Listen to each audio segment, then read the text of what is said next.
অসমে এজন প্ৰধানমন্ত্ৰী দিছিল যিজনৰ বিষয়ে গোটেই বিশ্বই এটা সময়ত যেনেকৈ মহাত্মা গান্ধীৰ কথা গোটেই বিশ্বই কয় তেনেকৈ ভাৰতবৰ্ষক নতুন দিশৰ সূচনা কৰা প্ৰধানমন্ত্ৰীজনৰ ৰাজনৈতিক জীৱন অসমে তৈয়াৰ কৰি দিছিল বুলি ইতিহাসে স্বীকাৰ কৰিব। বৰ্তমান সময়ত এই প্ৰসংগ গ্ৰহণ কৰিবলৈ কিছু অসুবিধা হ'ব। আমাৰ অসমক 28 বছৰ কাল সুদীৰ্ঘ দিন ৰাজ্যসভাত প্ৰতিনিধিত্ব কৰা ডক্টৰ মনমোহন সিং ডাঙৰীয়াৰ বাৰ্ধক্যজনিত কাৰণত আজি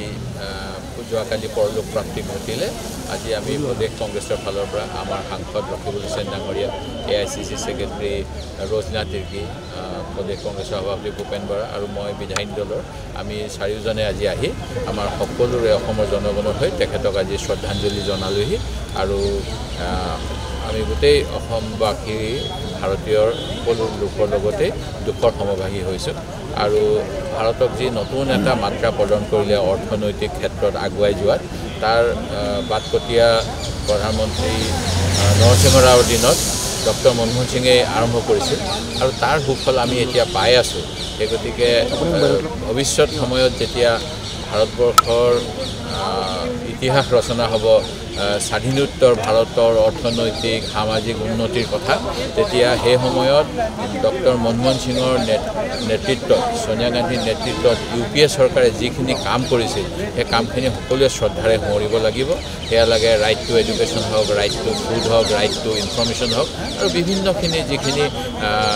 মানে সুদূৰ প্ৰসাৰী স্বাস্থ্যৰ ক্ষেত্ৰত হওক বা অন্যান্য ক্ষেত্ৰত গ্ৰহণ কৰিছিল আঁচনি, সেইখিনিয়ে আমাৰ দেশৰ জনগণক এক নতুন দিশলৈ উত্তৰণ কৰিছিল। আজি সেই মহান ৰাষ্ট্ৰনেতাজনৰ শ্ৰদ্ধাঞ্জলি জনাই আমি খুব ভাবুক হৈ পৰিছোঁ আৰু ভাৰতে এনেকুৱা আকৌ এজন কেতিয়া এনেকুৱা প্ৰধানমন্ত্ৰী পাব সেই কথা কোৱাটো টান। অসমে এজন প্ৰধানমন্ত্ৰী দিছিল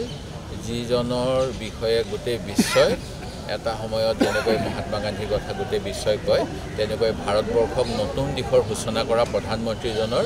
ৰাজনৈতিক জীৱন অসমে তৈয়াৰ কৰি দিছিল বুলি ইতিহাসে স্বীকাৰ কৰিব। বৰ্তমান সময়ত এই প্ৰসংগ গ্ৰহণ কৰিবলৈ কিছু অসুবিধা হ'ব। আমাৰ অসমক 28 বছৰ কাল সুদীৰ্ঘ দিন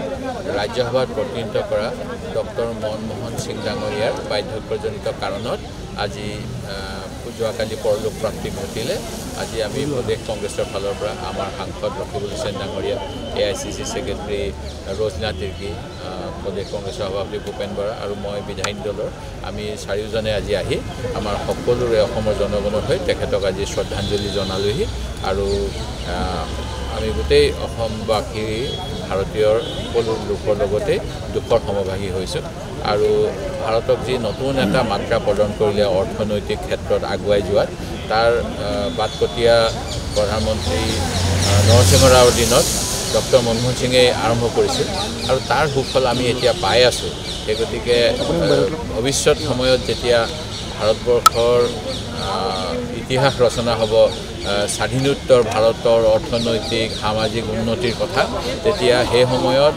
ডক্টৰ মনমোহন সিঙৰ নেতৃত্বত সোনিয়া গান্ধীৰ নেতৃত্বত UPA চৰকাৰে যিখিনি কাম কৰিছিল সেই কামখিনি সকলোৱে শ্ৰদ্ধাৰে সোঁৱৰিব লাগিব। সেয়া লাগে ৰাইট টু এডুকেশ্যন হওক, ৰাইট টু ফুড হওক, ৰাইট টু ইনফৰমেশ্যন হওক আৰু বিভিন্নখিনি যিখিনি মানে সুদূৰ প্ৰসাৰী স্বাস্থ্যৰ ক্ষেত্ৰত হওক বা অন্যান্য ক্ষেত্ৰত গ্ৰহণ কৰিছিল আঁচনি, সেইখিনিয়ে আমাৰ দেশৰ জনগণক এক নতুন দিশলৈ উত্তৰণ কৰিছিল। আজি সেই মহান ৰাষ্ট্ৰনেতাজনৰ শ্ৰদ্ধাঞ্জলি জনাই আমি খুব